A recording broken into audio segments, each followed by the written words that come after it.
Bonjour à tous, bienvenue sur votre magazine Uvengo. On se retrouve aujourd'hui pour un essai électrifiant car on est en présence de la toute dernière BMW i3, pas n'importe laquelle, i3S, donc la version sportive. À savoir, pour la petite histoire chez BM, la i3 100% électrique est apparue en 2013, oui, en 2013. Et puis bien sûr, la version sport est apparue en 2017. Ils ont fait une évolution technique. Je vous expliquerai pourquoi au niveau de la batterie en 2019. Donc on est sur vraiment la toute dernière version.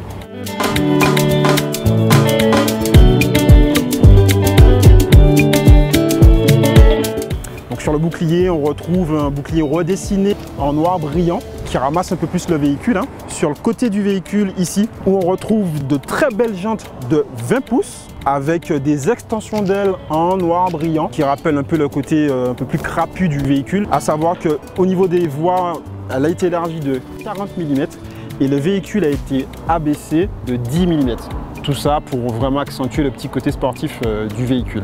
La ligne du véhicule est vraiment atypique, c'est pas commun du tout, hein. C'est un peu un ovni. Et c'est là où on voit que la marque est vraiment avant-gardiste, ne serait-ce que sur l'ouverture des portes. Je vous montre quelque chose de vraiment sympa. Hop, on verra l'intérieur un peu plus tard, mais regardez-moi ça.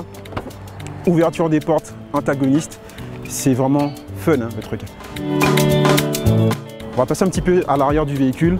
Donc ça change pas trop par rapport à une i3 classique, ne serait-ce que, encore une fois, sur la i3S, on retrouve toute cette partie en noir brillant qui entoure un petit peu le pare-choc.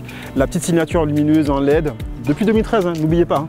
Donc la ligne n'a pas vraiment changé. Pour vous dire, si BMW a vraiment réussi son coup, on va dire en tout cas sur l'esthétique du véhicule, parce que ça choque. Je vous ai dit tout à l'heure, on a essayé le véhicule sur les routes. On a eu des têtes qui se sont retournées quand même, comme quoi le véhicule est vraiment sympa. Après ça plaît ou ça plaît pas, mais c'est un peu ça l'idée. C'est vraiment le côté avant-gardiste, le côté futuriste du véhicule qu'on retrouve ici, 100% électrique. On va voir ce qui se passe sur le capot. Alors ici on a un petit bac de rangement.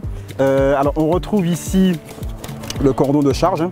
Donc ici on est sur une prise dite domestique pour pouvoir charger la batterie. À savoir que sur une prise domestique, il faudra compter une dizaine d'heures de charge. Donc ça reste assez long, c'est normal vu l'intensité développée, c'est tout à fait normal. Donc là sur la partie avant, pas de moteur, uniquement le bac de rangement où on retrouve essentiellement le petit cordon. Au niveau du coffre, vous me direz, c'est quand même petit, c'est vrai, 260 litres de contenance. Elle n'a pas vraiment de concurrence sur le secteur, mais c'est vrai que si on va comparer ça à une Renault Zoé, par exemple, une Renault Zoé, c'est plus de 300 litres en termes de volume de coffre. Alors pourquoi un coffre aussi petit? C'est simple. Alors, hormis le câble de chargement, je vais vous expliquer un peu à quoi il sert un peu plus tard. On va regarder ce qui se passe sur le faux plancher. On n'a pas de sous-plancher. Pourquoi? Parce que ici se trouve le moteur. À savoir que cette citadine n'est pas une traction, mais une propulsion. Et vous verrez qu'en termes d'agrément de conduite, c'est parfait. Alors bien sûr, mon petit câble de chargement pour les bornes qui permet une recharge complète environ entre 7 et 8 heures, donc beaucoup plus rapide. Ma prise de chargement se passe ici, que ce soit pour ma borne de rechargement ou ma prise domestique, on vient brancher le câble ici. Ensuite, on a une prise dite charge rapide, qui malheureusement pour l'instant n'en est pas équipée en Martinique, mais qui permet un temps de chargement d'environ une petite heure, voire 2. Mais ça pour l'instant on n'en est pas encore équipé.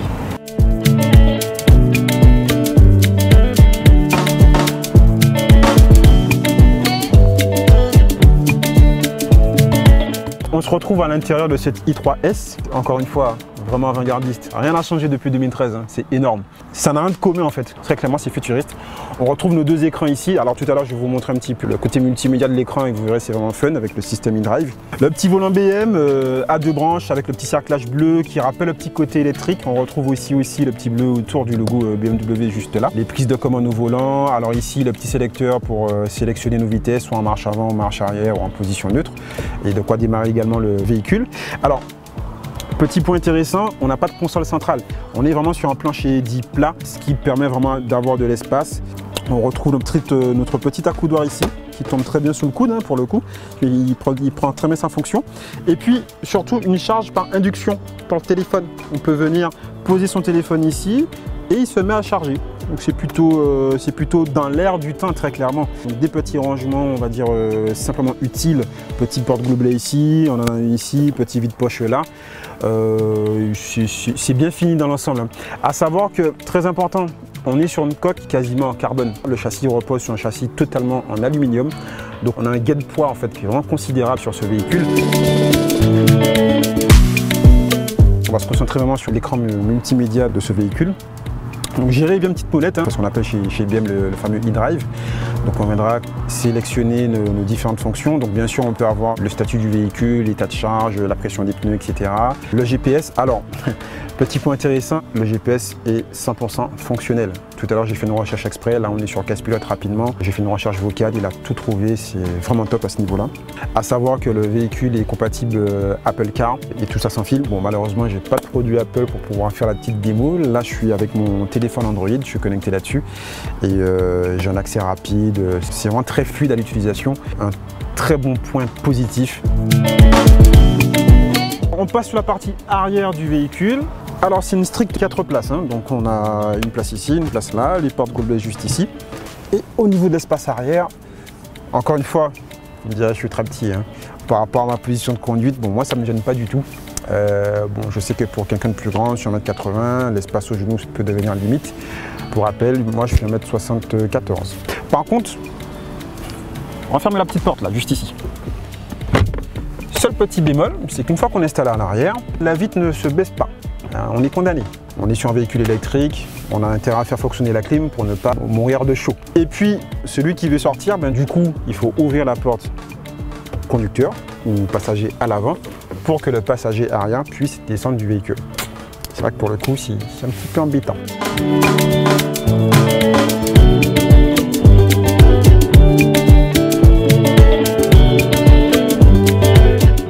On se retrouve à bord de cette BMW i3S pour l'essai routier.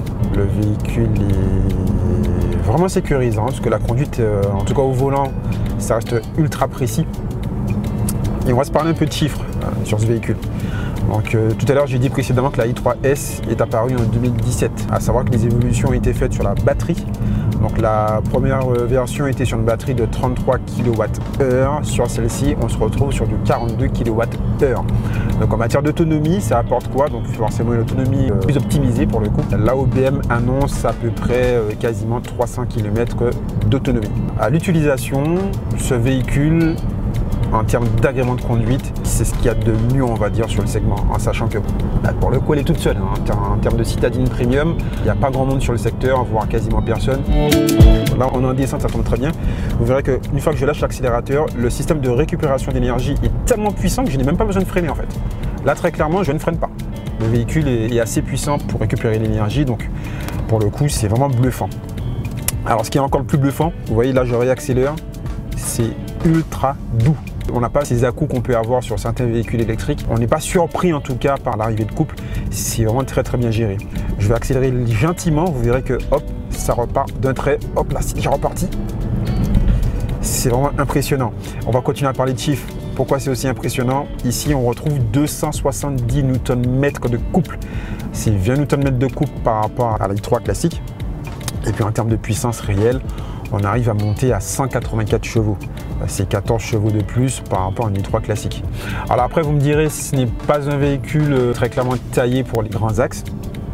On est pour ce qu'on appelle plus communément une city car, donc vraiment une voiture de ville. Elle a vraiment un tempérament où, grâce au moteur électrique et surtout la propulsion, on arrive à avoir quelque chose de vraiment fun en termes d'agrément de conduite. En fait, c'est vraiment un petit jouet, quoi. Vous voyez, là on est à 40 km/h, j'accélère exprès, hop, ça repart tout de suite, hop, on est déjà arrivé à 60.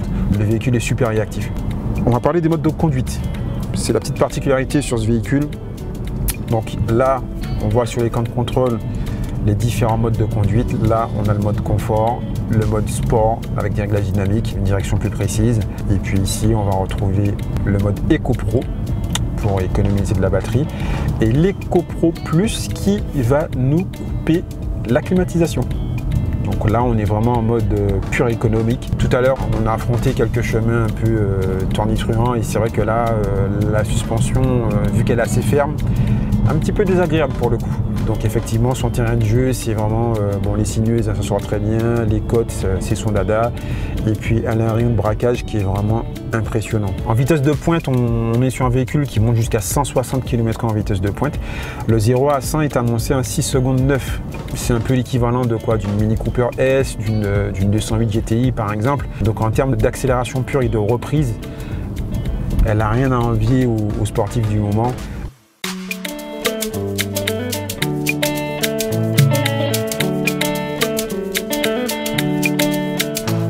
Alors petit focus sur la caméra de recul. Alors il faut savoir que le véhicule est équipé du park assist. Et puis observez-moi cette définition d'image. On est sur un écran en haute définition, donc en Full HD. Et c'est vraiment agréable. On peut vraiment se concentrer enfin que sur la caméra. Bien sûr, on a toujours un petit contrôle en supplément à faire, mais la définition est vraiment top et c'est un très bon point pour ce véhicule.